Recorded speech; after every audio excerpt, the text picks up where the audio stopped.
Cette affaire, l'une des plus extraordinaires que Sherlock Holmes ait jamais eu à résoudre, devait nous conduire dans une institution privée pour jeunes garçons d'une petite ville du nord de la Belgique. Le dortoir semblait bien calme au clair de lune, et jamais on n'aurait pu imaginer que c'était là que débuterait un drame qui allait faire 4 morts.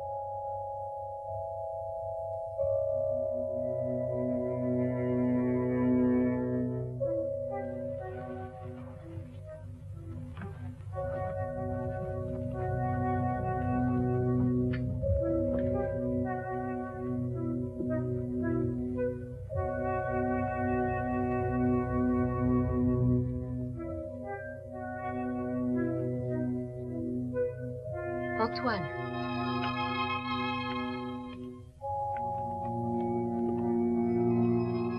Antoine.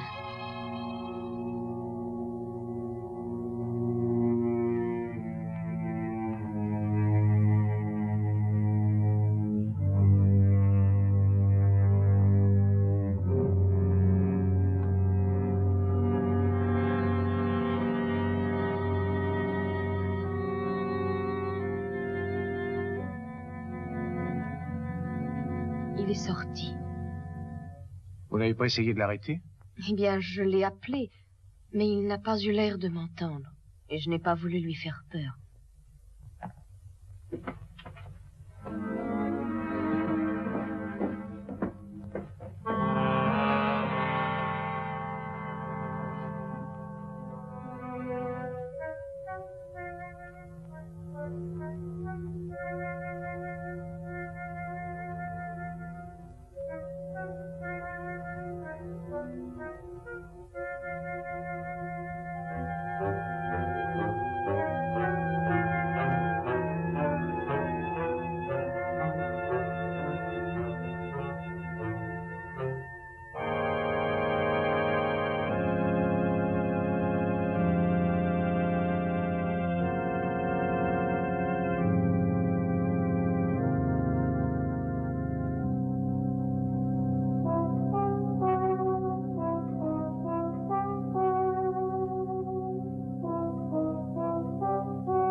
Cette fois, c'est vous.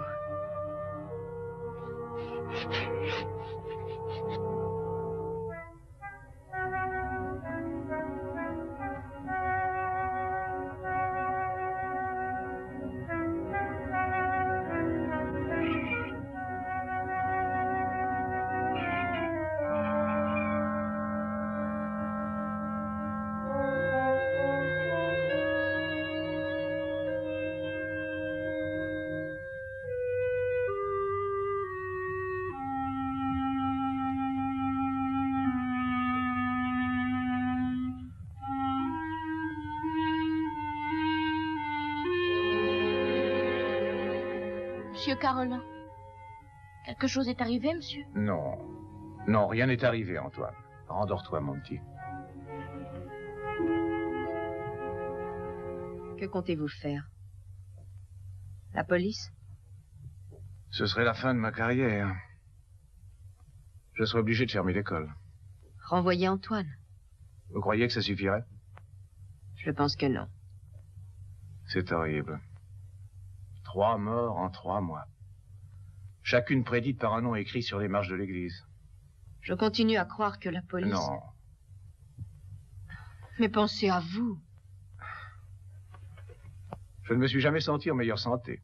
Et si je prends soin d'éviter les courants d'air et de tomber dans les escaliers... Comment avez-vous le courage de plaisanter? Il y a bien un homme à Londres Il a résolu des cas encore plus désespérés que celui-ci. Sherlock Holmes. Vous aussi, vous avez pensé à lui. Je vais lui écrire. Et lui demander quoi? Mais de venir ici faire une enquête. De découvrir qui est responsable de ces décès et comment un écolier peut connaître à l'avance celui qui doit mourir. Et nous verrons l'école envahie. Nos professeurs interrogés. Les pauvres gosses terrorisés. Je vais mener ma propre enquête, mademoiselle Grande. À ma façon.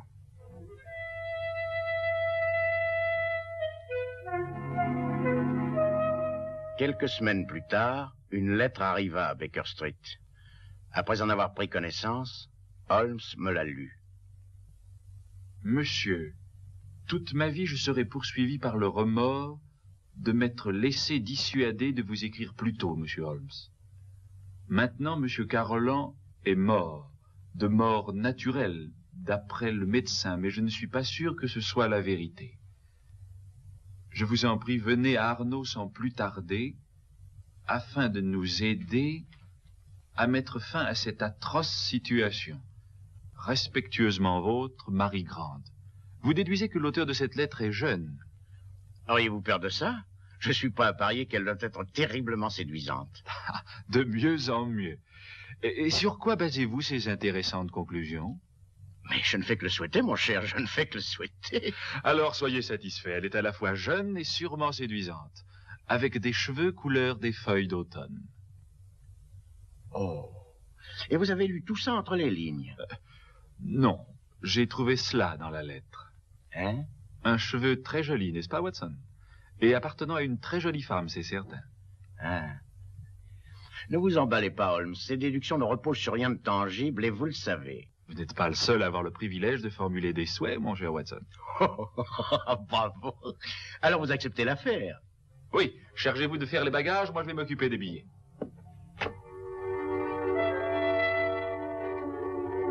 Le train nous amena à Douvres, où nous prîmes le bateau. Et le lendemain matin, Holmes et moi étions assis dans le bureau directorial de l'école d'Arnaud, en présence de mademoiselle Marie Grande, jeune femme effectivement très séduisante, et dont les cheveux avaient bien la teinte des feuilles d'automne. Alors vous êtes bien sûr de m'avoir tout dit, mademoiselle Grande. Il y a bien évidemment la vieille femme, mais je crois que c'est sans importance. Permettez-moi d'être juge de cela, mademoiselle. Son nom est Madame Soulet. C'est une pauvre vieille, faible d'esprit et absolument inoffensive, qui vend de soi-disant filtres d'amour aux ignorants. Certains vont jusqu'à l'accuser de sorcellerie. Mais oui. Et quel rôle a-t-elle joué dans cette affaire? Elle a avoué qu'elle est allée voir ceux dont les noms avaient été écrits sur les marches de l'église et qu'elle a offert de leur vendre certains charmes contre le mauvais sort. C'est très intéressant. Et savez-vous si les victimes lui en ont acheté? Je ne sais rien pour les autres, mais M. Carolan les refusa. Ah. Et parlez-moi de ces autres. Voyons, avaient-ils de la fortune? Non. 2 étaient très pauvres. Le 3e avait juste de quoi vivre. Il n'y a personne qui soit vraiment riche à Arnaud, monsieur Holmes. Excepté, bien entendu, le comte de Passevent. Vous connaissez le comte? Pas exactement. Tout simplement, en venant, nous avons croisé une voiture qui portait ses armoiries. J'aimerais beaucoup avoir un entretien avec cette madame Soulet, si c'est possible. Vous n'avez qu'à aller jusqu'à sa maison. Elle est à l'entrée de la ville, sur la route du Nord.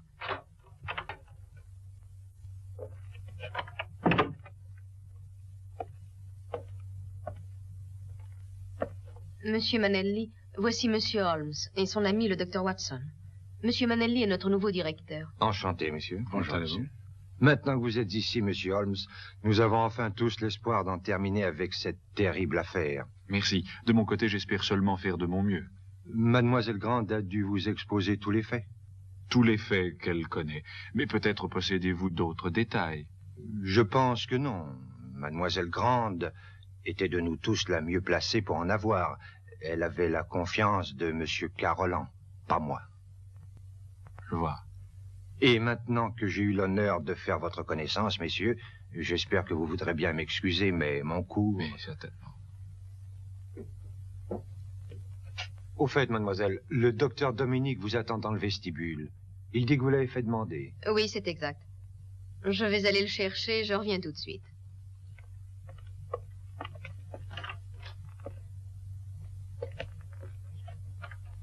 Mais l'enfant, Holmes, l'enfant, vous n'avez pas demandé à le voir. Je le verrai plus tard, Watson. Oui, mais voyons, il est le témoin le plus important. Parce que c'est lui qui a écrit les noms? Oui. Je suppose alors que la craie, à votre avis, est aussi un témoin important. Non, elle n'a été qu'un instrument. Précisément, mon cher Watson. Précisément.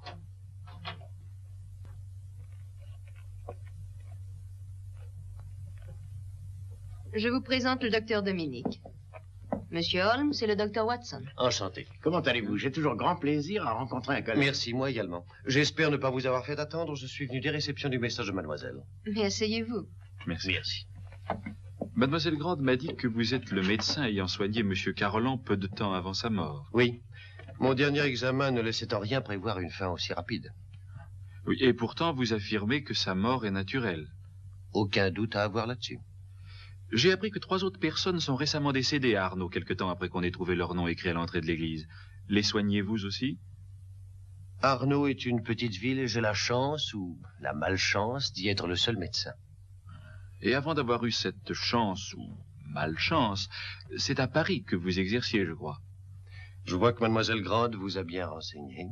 Je n'ai rien dit de votre passé, docteur. Alors comment savez-vous? Eh bien, vous vous habillez comme un Parisien.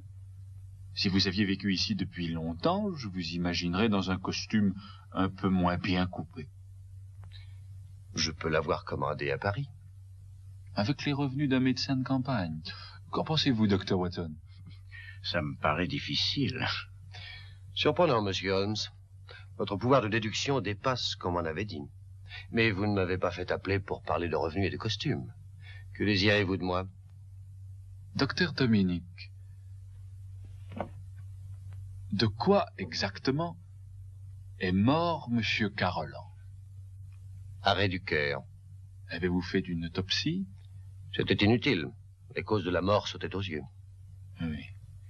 Et vous n'avez rien remarqué de suspect, ni dans le cas de Monsieur Carolan, ni dans celui des autres victimes? Absolument rien, monsieur Holmes. Très intéressant. Mais peut-être pourriez-vous avancer une théorie sur la relation existant entre les prophéties et les décès? Je n'ai pas de théorie. L'explication réside soit dans la plus extraordinaire combinaison de coïncidences, soit dans une espèce de prescience de la part du petit Antoine. Alors vous croyez à la prescience ou à la télépathie? Il y a des années, mon professeur à la Salpêtrière a soutenu qu'elle pouvait exister. Personnellement, je l'ignore. Je ne suis ni pour, ni contre. Alors je pense que vous ne pouvez plus rien m'apprendre, docteur, pour l'instant. Surtout, n'hésitez pas à m'appeler. Il faut que je retourne à mon cabinet, j'ai peut-être un malade qui m'attend. On ne sait jamais. Je reviendrai ici demain après-midi pour la visite mensuelle, mademoiselle.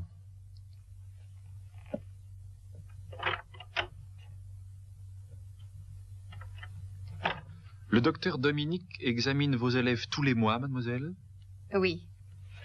La santé de nos élèves est ce qui compte le plus pour nous. Et vous avez raison, mademoiselle Grande. C'est ce qui compte le plus.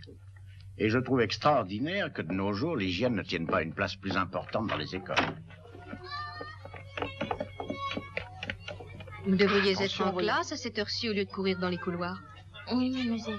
Allez, maintenant. C'est lui. Ainsi, c'est l'enfant qui, à 4 reprises différentes, a pu prédire la mort d'un citoyen d'Arnaud. Il doit sûrement y avoir une explication logique à ça. Il y en a une, Watson, il y en a une. Sauriez-vous comment ça a pu se faire? Oui, l'explication est simple.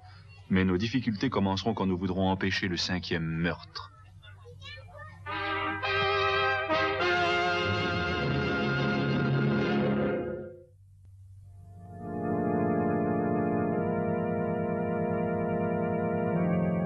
L'église n'était qu'à quelques pas de l'école et en m'y rendant avec Holmes, j'étais sûr qu'avec son souci habituel du détail, il n'allait pas manquer d'examiner les marches de pierre où chacune des prophéties tragiques avait été écrite de la main d'un enfant. Mais une fois de plus, il me surprit. Il ne s'arrêta pas. Et j'eus alors le pressentiment que l'heure de l'entrevue avec Madame Soulet venait de sonner.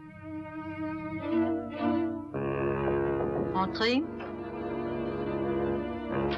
Madame Soulet? Entrez, entrez, messieurs. Je vous attendais. Je n'en suis pas surpris. Asseyez-vous. Merci.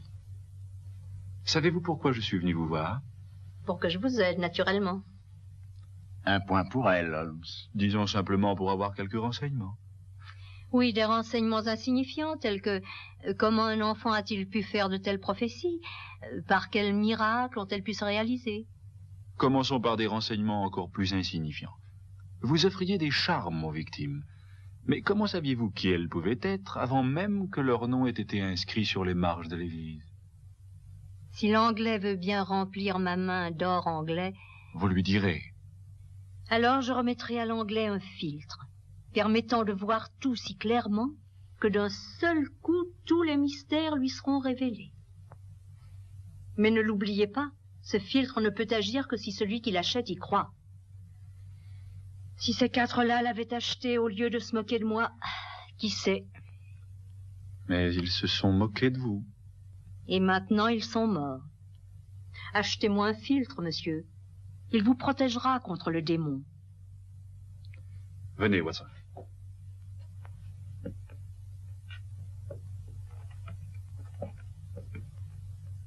Au revoir, Madame Soulet. Vous êtes un homme sage. Vous parlez peu et écoutez beaucoup. Que Dieu vous garde.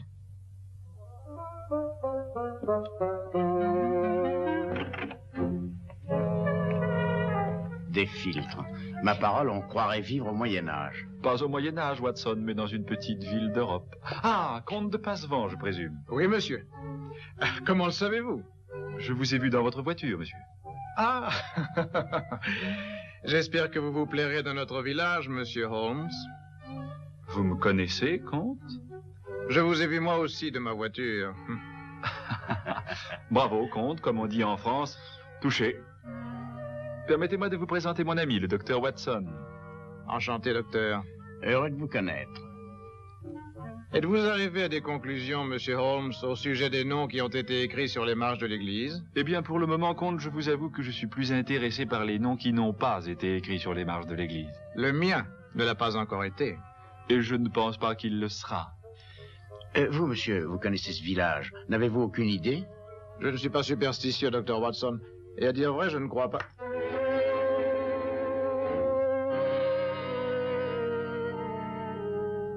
Vous n'êtes pas superstitieux, comte?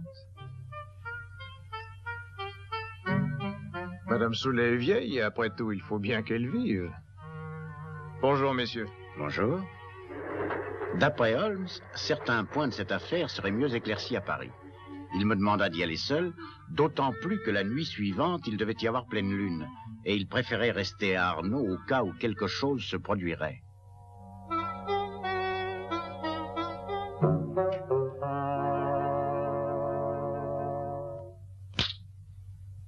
Mais que se passe-t-il, monsieur? Rien du tout, Antoine. Mais tu marches en dormant. Bon, maintenant va vite te recoucher. Je peux pas, je dois faire quelque chose avant. Pas cette nuit. Pas cette nuit, Antoine. Bien, monsieur.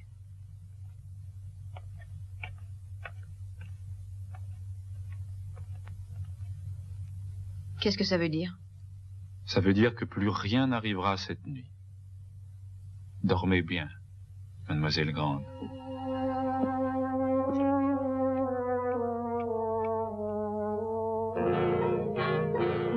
Je pris la voiture qui était venue me chercher à la gare, et quelques minutes plus tard, je retrouvais Holmes à l'école. Maintenant, va rejoindre tes camarades, Antoine. Eh bien, Watson, ce voyage s'est bien passé? Oui, vous aviez raison. Bon. Monsieur Holmes, est-ce que l'enfant a pu vous dire quelque chose? Non, mais son silence a été éloquent. Oh, pendant que j'y pense, j'aimerais utiliser le bureau principal pour une petite réunion ce soir un peu avant minuit. Vous nommerez le meurtrier? Oh, je pense qu'il se nommera lui-même.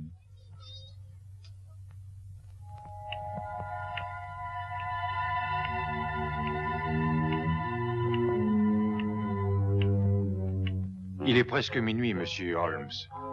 Devons-nous attendre plus longtemps? Ah, soyez le bienvenu, comte.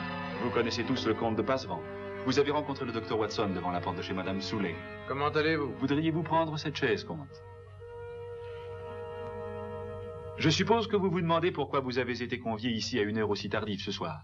Eh bien voilà, c'est au sujet du meurtre de Monsieur Carolan et de 3 autres citoyens d'Arnaud morts avant lui. Et monsieur Holmes, je vous assure qu'ils sont morts de mort naturelle. Il se trouve que moi, je pense qu'ils ont été assassinés. Mais la question est, pour quel motif? L'intérêt. Mais les victimes étaient des gens de condition modeste. Le meurtrier ne pouvait donc pas nourrir l'espoir de s'enrichir en les supprimant. Alors une idée me vint à l'esprit, et je décidai d'aller voir le comte de Passevent, et de lui demander si sa vie avait aussi été menacée. Oui, elle l'a été. Et voici l'aspect de l'affaire qui m'intriguait le plus. Bien souvent, le chantage est un prélude au meurtre, mais ici, pour la première fois, le meurtre devenait un prélude au chantage. Combien vous demandait-on, comte? 150 000 francs. Et si vous refusiez de payer? Le nom suivant écrit sur les marches aurait été le mien. Vous le voyez, l'extorsion d'argent était le mobile depuis le départ. Et dans ce but, une atmosphère de terreur fut créée d'abord au moyen de 4 meurtres successifs. Il aurait fallu un homme d'un courage surhumain pour résister. Mais, monsieur Holmes, les noms ont été écrits par un de nos élèves. Je ne vois pas ce qu'un jeune garçon de 8 ans vient faire dans une telle machination. Oui, Antoine. Il n'a été qu'un instrument. Mais de qui? Le maître chanteur doit être quelqu'un ayant eu la possibilité d'empoisonner 4 personnes. Ne prenez pas cet air effrayé, Madame Soulet. L'assassin voulait faire tomber les soupçons sur vous. Mais une personne aussi simple que vous n'aurait jamais joué un jeu aussi dangereux. Non. Mais il y a un suspect dans cette pièce, qui non seulement s'y connaît en poison, mais pour qui il était facile d'approcher l'enfant.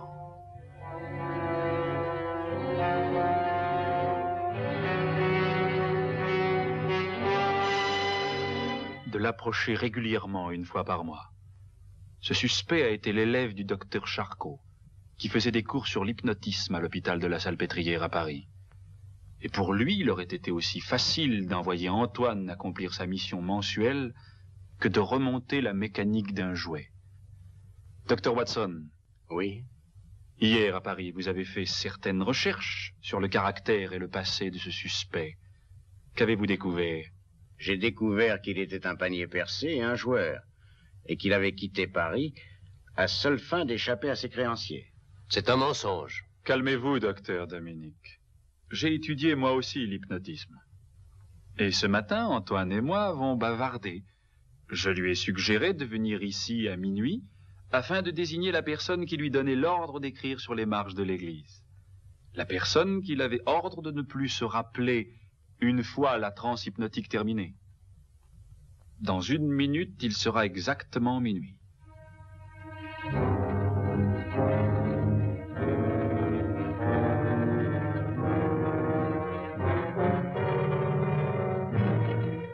Restez où vous êtes et pas un geste. Ne faites pas l'imbécile, docteur. Quand j'ai fouillé votre cabinet cet après-midi pour examiner votre armoire à médicaments, j'ai pris la précaution élémentaire de retirer les cartouches de votre revolver.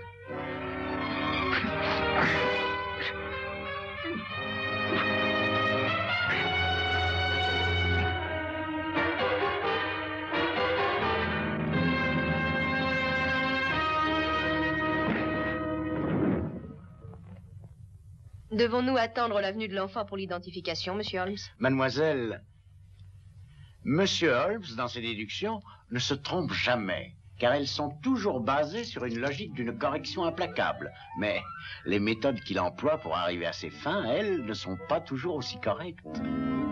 Il a prétendu avoir demandé au petit Antoine de venir ici aujourd'hui à minuit. Comment avez-vous su que c'était du bluff? Vous aviez dit aussi que les cartouches avaient été retirées. Oh.